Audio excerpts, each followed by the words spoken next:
E por falar em família, Natal é um tempo muito família, né? A gente às vezes esquece, e eu gostaria de olhar para o texto hoje à noite, falando um pouquinho, conversando um pouquinho com você sobre Natal, mas da perspectiva de uma família.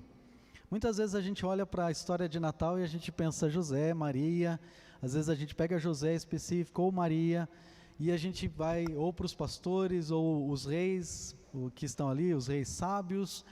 Mas hoje à noite eu queria olhar com você sobre uma família que Deus procura. Eu gostaria de olhar com você aquela certeza que Deus tinha quando Ele enviou Jesus ao mundo, que a gente acabou de celebrar essa entrega de Deus do seu Filho. Mas pensa, qual era o tipo de ambiente para o crescimento e formação de Jesus? Porque para chegar até Ele ser adulto tinha um processo, Ele tinha que chegar até lá. E que tipo de pessoa você entregaria seu filho para cuidar, para ser o tutor dele durante esse período? Então, eu fiquei pensando, bem, Natal também é uma grande oportunidade para a gente aprender a agir como família. E olhar para a família que era a família terrena de Jesus, e ver como é que era essa família. Como que era a família que Jesus teve? O que você acha? Você acha que essa é uma boa ideia para a gente dar uma olhada nessa perspectiva? Você já viu a história do Natal da perspectiva da família de Jesus? Eu acho que a gente pode aprender muito olhando para essas pessoas que Deus escolheu para ser, esse casal que Deus escolheu para ser os pais dele. Como é que era o cotidiano deles? E é justamente aqui que a gente tem algo importante sobre a família de Jesus. A família de Jesus, essa família terrena, era uma família simples. Eles não tinham grandes posses, mas eles viviam de acordo com a palavra de Deus. Para eles, Deus era alguém presente, Deus era alguém real. E essa mesma atitude nos mostra que Jesus pode estar presente em nossa família também. Ele quer estar presente em nossos lares. E então, como é que era essa família? Eu queria olhar com você um pouquinho sobre essa família. Então, eu não vou demorar muito, eu quero só pontuar algumas coisas e destacar coisas que você conhece bem sobre a história do Natal, sobre esses personagens que a gente sempre fala. E tem um grupinho que talvez a gente não fala muito, mas eu gostaria de tocar um pouco sobre eles. A primeira coisa é ver o pai dessa família. Quem era o pai da família? Era José. E como é que José era? José era um pai zeloso.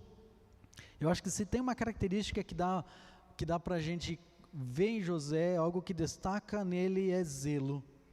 E olha esses pontos que estão aí, a gente pode perceber isso tudo na história da vida de José. Ele era um homem justo e fiel, o texto mostra isso.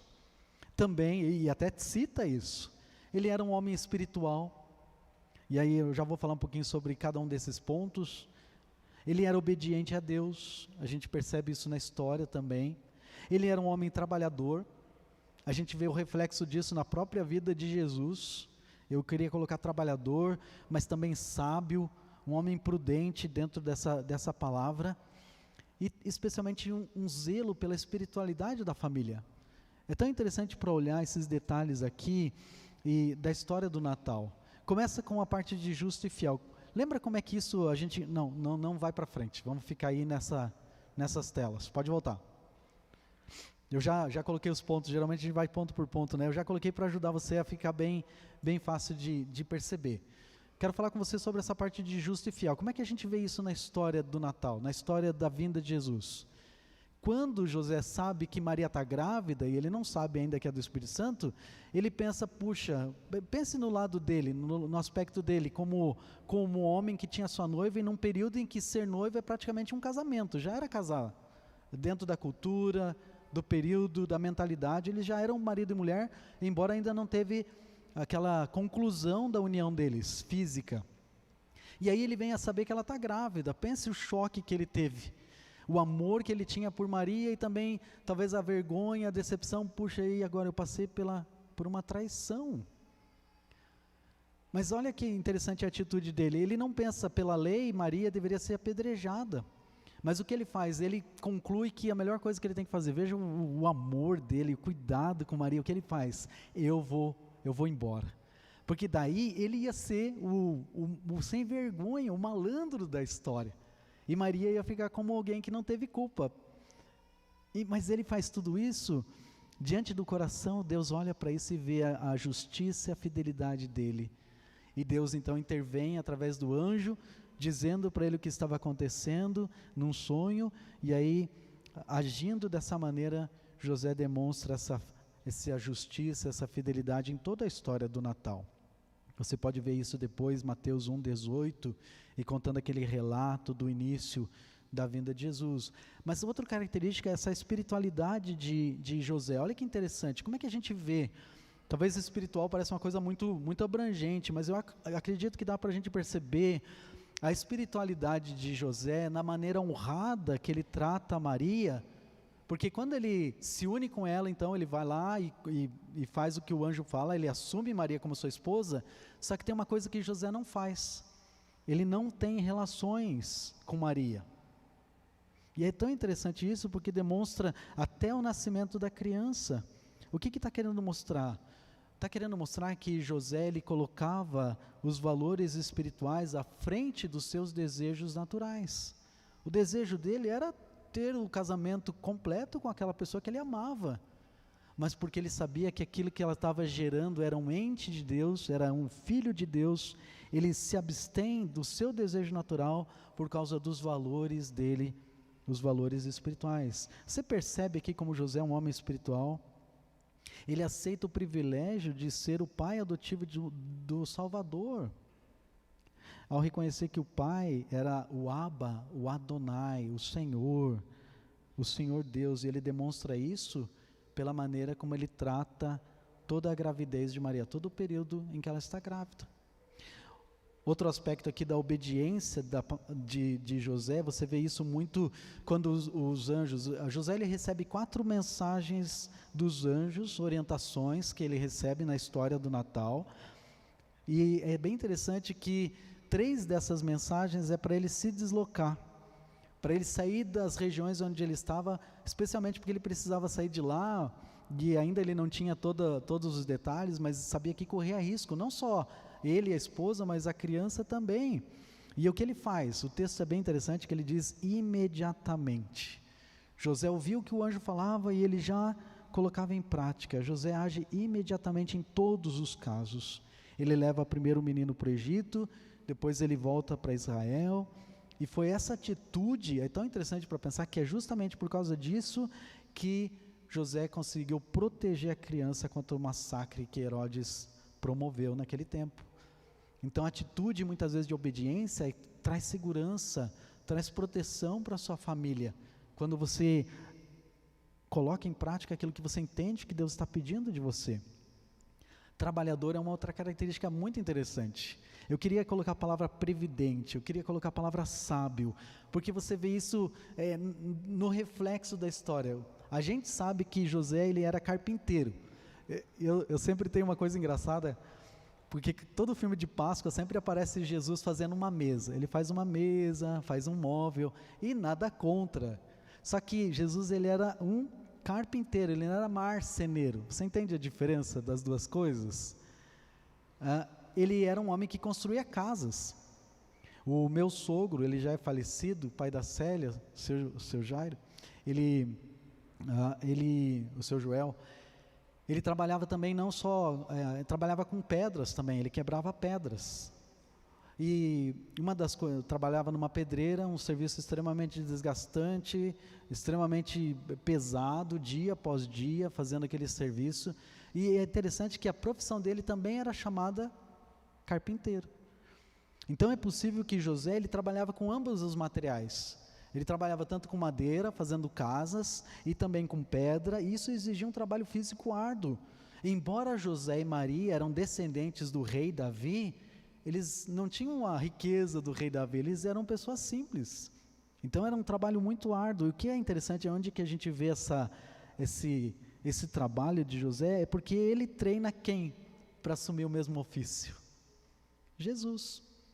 Fico imaginando José indo dia após dia e ensinando Jesus o processo, cortando madeira, trazendo para casa dia após dia, fazendo com que Jesus aprendesse o valor do sustento.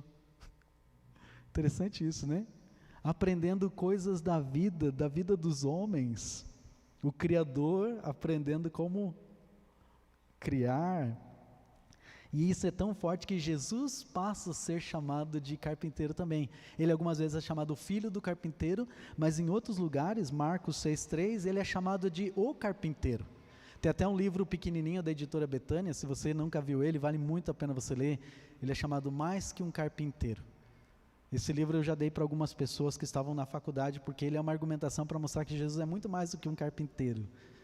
E ele mostra que Jesus tem que ser Deus. Ele chega para o final, ele vai explicando num sistema de lógica e mostrando que essa pessoa que está aqui, ele não pode ser só um simples carpinteiro, ele tem que ser muito mais. A conclusão é, esse homem é Deus. Então é muito interessante para ver, mas nota, onde é que Jesus aprendeu tudo isso? Começou com José, o filho de um carpinteiro. Hebreus 4,15 diz que Jesus foi provado em todos os sentidos, como nós mesmos, e isso também incluiu trabalhar de modo árduo para ajudar a sustentar a família dele.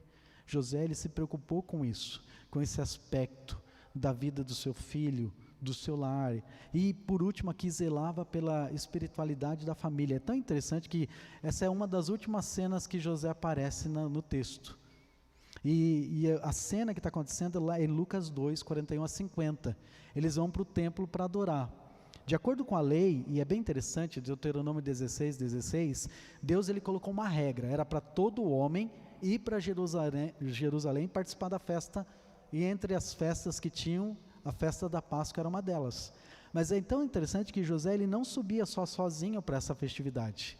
O texto diz que ele levava a família dele junto.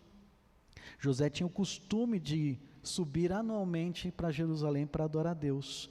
Pode imaginar todo o trabalho de organização, preparo, o custo. O pastor está falando aqui do nosso retiro de família, que são 3 dias. Pense sobre vir, José tinha que vir com a esposa, e não tinha só mais Jesus, já tinha mais alguns ali, que daqui a pouco a gente vai ver, e possivelmente já estava com essas crianças ali, e todo o preparo, toda a organização que precisava de deslocamento, cerca de 150 quilômetros para vir de Nazaré até Jerusalém, pela rota que eles faziam comumente, 147 quilômetros, mas em torno de 150, e numa dessas ocasiões, eles estão lá na festa, eles celebram a festa, eles começam para ir embora, e aquela coisa, isso acontece muito com a gente e o Lucas, deve estar com alguém da igreja, deve estar com alguém, só que quando eles vão verificar que estão sentindo falta de Jesus, Jesus não está com ninguém, aí tem que voltar de novo para a cidade, e lá eles pegam e encontram Jesus no templo, está com 12 anos, e o texto fala que embora Jesus tivesse só essa idade, demonstra grande sabedoria, conhecimento da palavra de Deus, e a pergunta que vem é, o que isso mostra sobre a família de Jesus? Com certeza a base, o fundamento do aprendizado de Jesus veio de quem? Quem era a referência primária de Jesus no aprendizado? De José e de Maria, do pai e da mãe dele. Eles estavam relacionados e preocupados, envolvidos de modo dinâmico na vida de Jesus, criando Jesus com a mentalidade espiritual necessária que ele precisava ter, porque o texto fala isso, justamente nessa cena diz que Jesus crescia em estatura e graça diante dos homens, em sabedoria. Havia um processo que Jesus estava passando também. Agora, o que eu gostaria de aplicar de tudo isso para a gente sobre José? Eu não quero que você pense que olhando para tudo isso, para chegar à conclusão, bem, então José era tipo um Superman, né? Não, o texto não foi escrito para ensinar isso, a história de José não foi escrita, o relato da história de José, da vida de José, não foi escrita para isso. José, ele é um exemplo, ele é um modelo do que é que Deus espera de nós, para a nossa família. Então, especificamente para você como homem, como pai, quero fazer algumas perguntas aqui, você está disposto a fazer escolhas que dão prioridade aos interesses espirituais, assim como muitas vezes você dá, e eu vejo pela vida de vocês dão valores para as questões materiais, da vida, necessidades, tem que pagar conta, tem boleto chegando, certo, Apólito?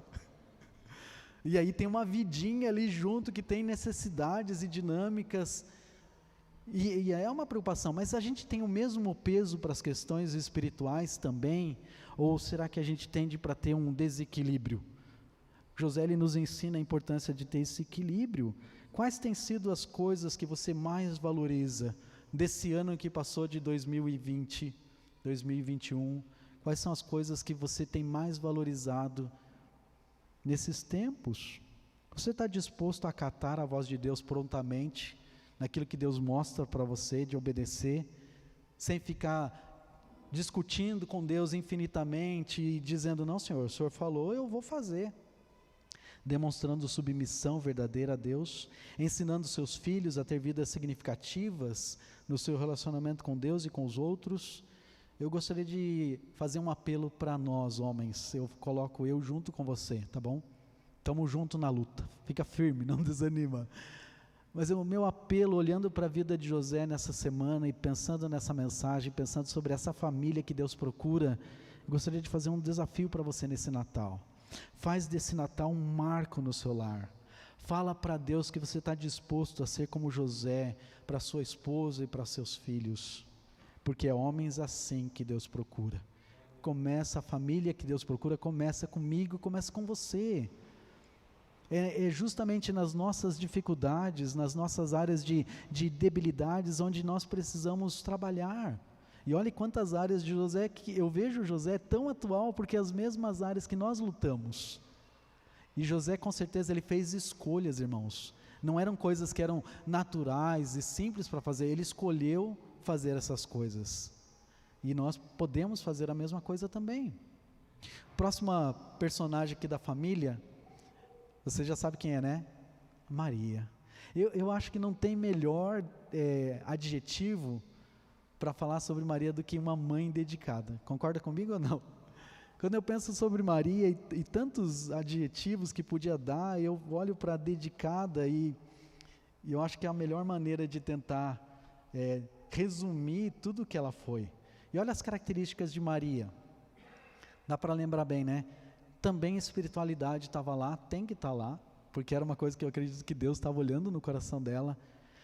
Mas você percebe a devoção dela com Deus, o relacionamento dela a Deus, levando Deus a sério nas coisas. E é tão interessante para ver a fé que ela tinha em Jesus como Salvador, durante todo o processo, de toda a vida. Muitas vezes o texto diz que ela não entendia todas as coisas. Tinha coisas que talvez para ela iam além da capacidade do que está envolvido. Eu acho que nem para nós a gente conseguiria entender. Pensar que Deus estava ali, o Criador de tudo, era o Filho que ela estava ali cuidando. Mas é interessante para ver, por exemplo, a espiritualidade, quando o anjo Gabriel chega em Lucas 1, 27 e 34, e diz que ela vai ter um filho do Espírito Santo, e ela diz, Senhor, eu não tenho relação com ninguém, como é que pode ser isso? Ela fala, e o anjo diz, o que está dentro de você é um ente de Deus, é uma geração divina, é um milagre. E como é que Maria diz? Maria não diz, Senhor, procura outra pessoa, eu não tenho muita capacidade, eu não tenho experiência, por que não pega alguém que já tem mais experiência, que já tem conhecimento? Não, o que ela diz, literalmente, eis a escrava do Senhor, que se cumpra em mim conforme a tua palavra, Lucas 1, 38. Eu acho tão incrível, porque o anjo fala, ela não fica pensando mais um tempo, não, ela já diz, Senhor, então que seja feito do jeito que o Senhor quer, e sabe que isso aconteceu? Maria valoriza tanto esse privilégio que ela se dispõe a suportar qualquer dificuldade que essa decisão podia causar. E sabe, essa decisão mudou totalmente a vida de Maria, totalmente. Maria, ela era também essa pessoa devotada a Deus, e a gente percebe isso quando ela encontra com Elizabeth, que é uma parente dela, que também ficou grávida de uma forma milagrosa naqueles dias, e quando ela encontra com ela, a primeira coisa que ela faz, ela dá um cântico, ela louva a Deus, ela engrandece o nome do Senhor, ela glorifica o Senhor, e nesse cântico, depois você pode ler todo o texto lá, é tão interessante que no cântico dela está cheio do Antigo Testamento, ela cita no hino que ela faz, ela não faz nada mais do que lembrar as histórias de Israel, ela lembra de Ana, 1 Samuel 2, de 1 a 10, ela lembra das cenas de Gênesis 30, 13, Miqueias 3, 12, ela é um cântico cheio da palavra de Deus, mostrando o coração dessa pessoa que Deus escolheu para ser o filho dela. Então ela glorifica a Deus mencionando diversas referências da história do povo. Todo esse conhecimento mostrando, olha, não tem pessoa mais qualificada que a gente poderia olhar para ser mãe de Jesus do que Maria. E isso ia fazer com que Maria, lembra, trabalhasse junto com José para desenvolver a educação espiritual de Jesus. Lucas 1, 46 a 55, você pode ver toda essa parte da Escritura. Você vê a seriedade que Maria leva a Deus, porque quando ela vai levar os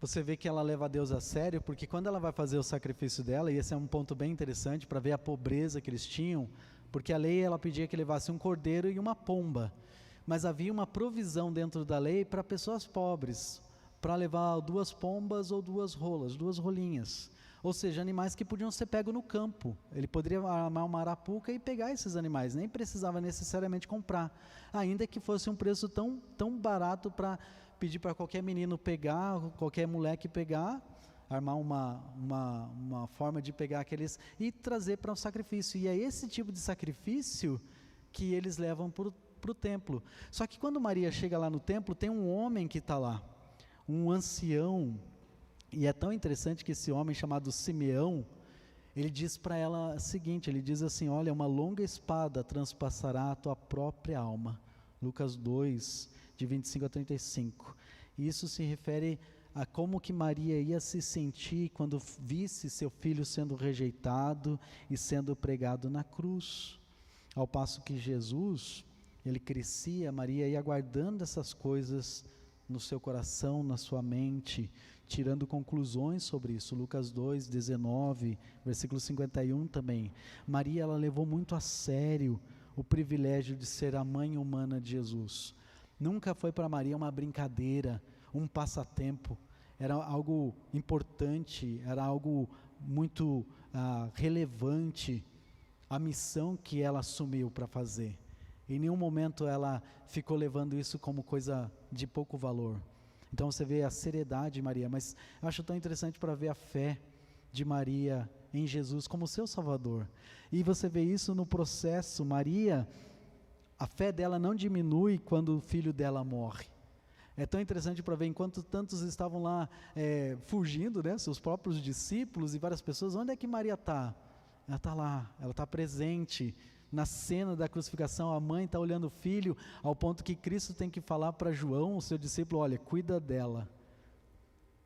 E daqui a pouco a gente vai ver que os irmãos de Jesus, os meio-irmãos dele, não tinha ninguém lá. Teve que pedir para João fazer isso. Mas o que é mais interessante, a última cena que Maria aparece, e José, alguns historiadores, estudiosos dizem que José possivelmente morreu bem mais cedo na vida de Jesus, por isso que ele não aparece mais na história. Mas onde é que nós encontramos Maria? Logo depois da ressurreição, Maria está junto com os discípulos, ela está junto com eles, orando junto com eles. Aí você pode ver lá em Atos 1, 13, 14, Maria mantém a fé dela. E então, de modo prático, o que é que a gente pode aprender, agora especialmente falando com vocês, senhoras, mulheres, que lições a gente pode tirar de Maria? O que é que a gente aprende dessa devoção? E eu tenho algumas perguntas aqui. Você está pronta para aceitar o privilégio de servir a Deus apesar dos sacrifícios envolvidos? Privilégio de servir ao Senhor mesmo com as dificuldades que envolvem o dia a dia? Você se preocupa com a seriedade desse privilégio no seu dia a dia? É algo importante para você entender o que Deus diz e viver isso que Deus diz? Você pode imitar Maria tornando-se alguém que conhece mais a palavra de Deus, trazendo isso nas suas conversas, como é o que parece que ela está tendo aqui com a prima dela? Você continuaria a manter sua fé em Jesus apesar das angústias que talvez precisa suportar por ser uma seguidora dele? Enfrentar as situações do dia a dia, da vida? Então eu gostaria de fazer um apelo para você também, senhoras, olhando para o exemplo de Maria. Faça desse Natal um marco no seu lar. Fala para Deus que você está disposta a ser como Maria, para o seu esposo, para os seus filhos, na condição em que eles estão, nas dificuldades que eles têm, nas limitações que talvez eles tenham. Mas você, diante de Deus, você vai dizer: Senhor, eu quero ver dos exemplos de fé de Maria, do exemplo correto da devoção de Maria, da seriedade que ela tinha com Deus, e viver isso no seu lar, sabe? É isso que Deus está procurando, é mulheres assim que Deus procura, é famílias assim que Deus está procurando, homens que sejam zelosos e mães que sejam dedicadas para o seu lar. Primeiramente é para Deus que você é dedicada, porque nós precisamos de vocês, nós precisamos da sua ajuda, da sua firmeza, da sua fidelidade com Deus, porque isso também nos fortalece como homens e nossos filhos em nossos lares. É famílias assim que Deus procura. E por último, nós temos aqui também um outro grupo de pessoas, é um grupão, mas é tão interessante para olhar, porque eles também fazem parte da família, são os meio-irmãos de Jesus. E sabe o que é interessante de aprender deles? Eu fiquei pensando essa semana, por que será que Deus permitiu que Jesus ficasse numa família cheia de gente? Porque é tão interessante para pensar. Às vezes a gente pensa na história do Natal, e é verdade que Jesus nasceu, né, da Virgem Maria, mas depois que Jesus nasceu, o texto diz que Maria ela não continuou virgem para sempre, que existe uma doutrina que é dita da virgindade de Maria para sempre. Não é isso que o texto ensina. Ele, muito pelo contrário, fala que Jesus tinha vários irmãos. É interessante para ver Marcos 6,3, diz que José e Maria tinham pelo menos 4 filhos e pelo menos 2 filhas. O texto diz assim: não é este o carpinteiro, filho de Maria, irmão, agora qualificando os irmãos de Jesus, esses meio-irmãos que eu vou chamar, né? Meio-irmãos porque Jesus ele tinha essa natureza divina. Então, meio-irmãos no sentido de estar ali dentro daquela família. Tiago, José, Judas e Simão. Esse Judas não é Iscariotes, é outro Judas. Não estão aqui conosco também as suas irmãs, então pelo menos 2 irmãs. Pode imaginar que coisa era viver dentro da casa de José, a paciência de Jesus com todos esses irmãos. Eu acho que foi um bom aprendizado como é a vida humana, Jesus passando até mesmo por contextos assim, irmãs brigando, roupa, coisa, tudo.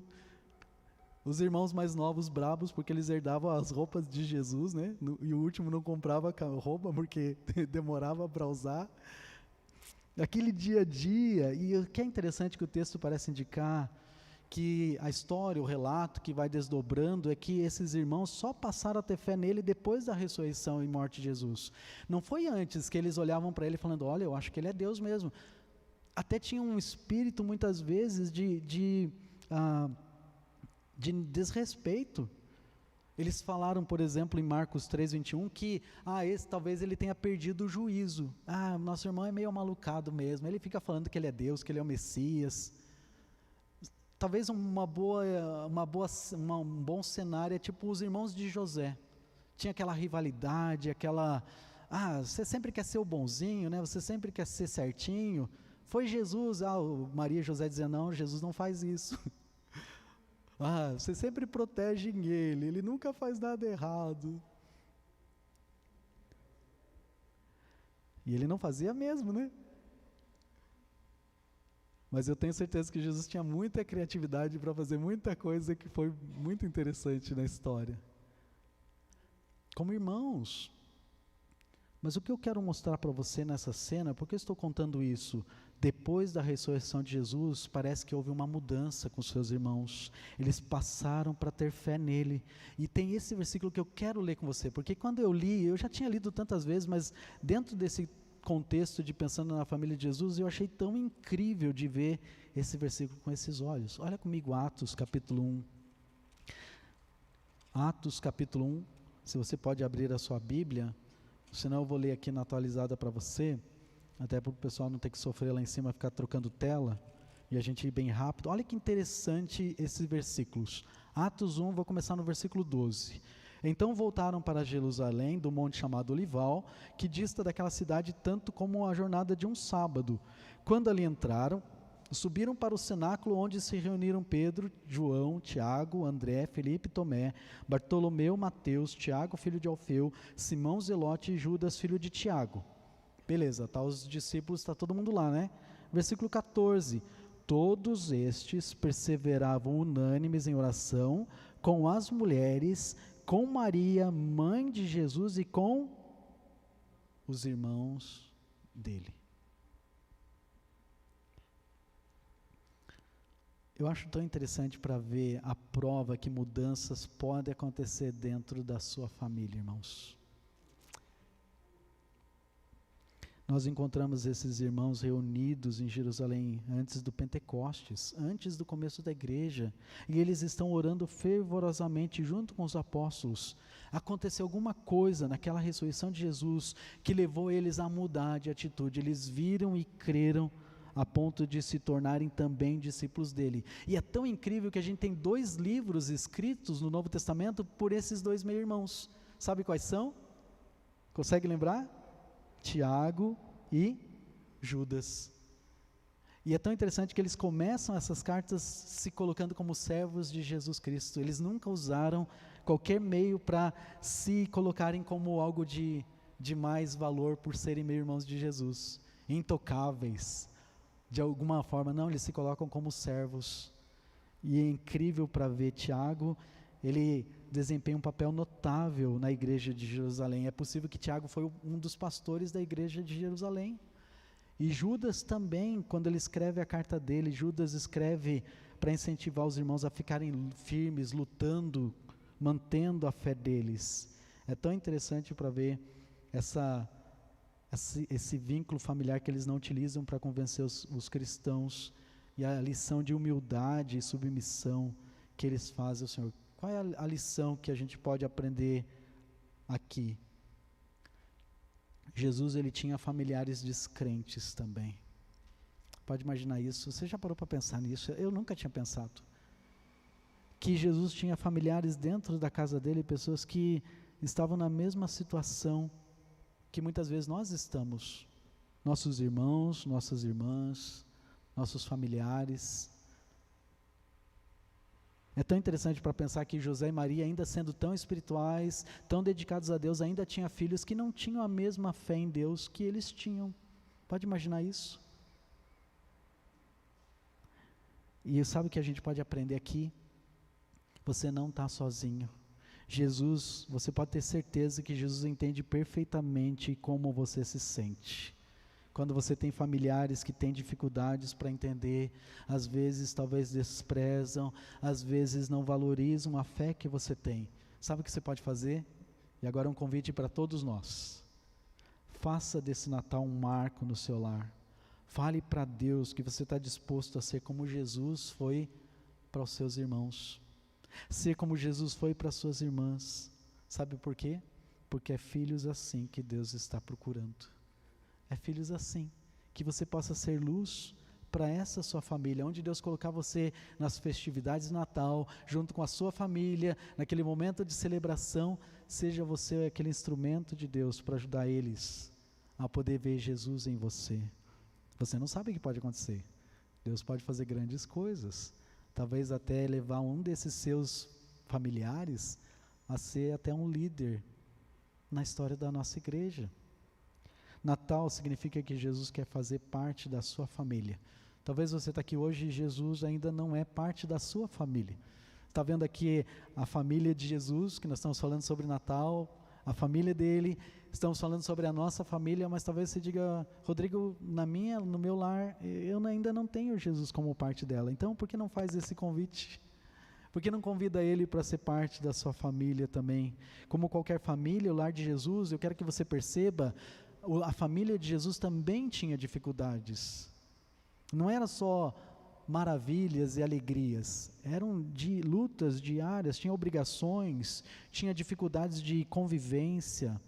Se a família em que Jesus viveu foi uma família normal, então ele também pode fazer parte da sua família, mesmo com as dificuldades que você tenha dentro do seu lar Jesus pode ser parte do seu lar, lhe ajudando a poder encontrar esperança para as dificuldades. Jesus, ele fala uma coisa bem interessante em Marcos 3, 31 a 35. Quando ele é questionado sobre quem é a família dele, ele faz uma afirmação que abre uma janela de grande esperança. Ele diz assim: a minha verdadeira família é qualquer que fizer a vontade de Deus. Esse é meu irmão, é minha irmã e minha mãe. Sabe o que Jesus está fazendo? Ele está estendendo o seu amor aos seus discípulos e a qualquer pessoa que confiar na palavra para ser considerado um membro da família de Deus. É isso que Deus quer. Essa é a família que Deus procura. Ele quer que você abra a sua casa para que Ele possa ser parte da sua vida, da sua família. Você não precisa mais ficar sozinho. Não precisa mais ter um Natal que é triste, um Ano Novo triste. Que tantas pessoas, eu converso muitas vezes e falam: pastor, para mim o Natal e o Ano Novo são os mais difíceis, porque eu me sinto tão sozinho. Não precisa ser assim. É filhos assim como o que você está sentindo que Deus procura. Convida Ele para ser parte da sua família. Por que não fazer isso agora? Fala isso para Deus, que você quer que Ele possa estar enchendo o seu lar nesse Natal, para você poder celebrar um verdadeiro e feliz Natal. Vamos orar. Querido Pai, obrigado a Deus que podemos aprender da sua palavra, que é tão rica, é tão verdadeira, é tão real.